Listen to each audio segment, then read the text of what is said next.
మీ ఆస్తి మీ దగ్గరే ఉంది. మీకు అదనంగా డబ్బులు వచ్చినాయంటే ఎట్లాగా అకస్మాత్తుగా ఇప్పుడు నేను రోజుకు ఒక 5 లక్షలు 10 లక్షలు డబ్బులు వేసాను.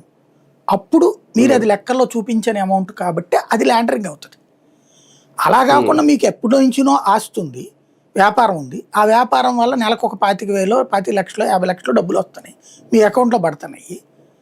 దాని ద్వారా మీరు ఏదో కొనుక్కున్నారు, దానివల్ల ఏదో లబ్ధి పొందారు అనుకోండి. అది తీసుకొచ్చి దీనివల్లనే అది లబ్ధి అని చెప్తే ఎట్లా కుదురుతుంది?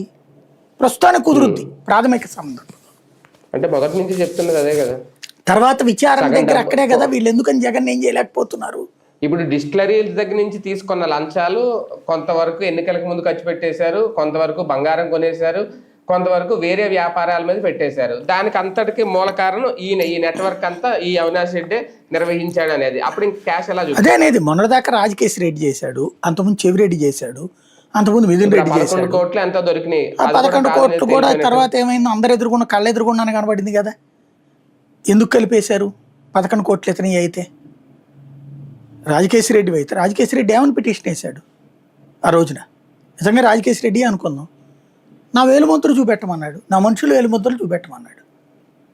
మరి ఎందుకు తీసుకెళ్ళి కలిపిచ్చేశారు అర్ధరాత్రి పూట బ్యాంకును తెరిపించి? మరి దాన్ని అక్కడే అర్థమైపోతుంది కదా ఇంటెన్షన్.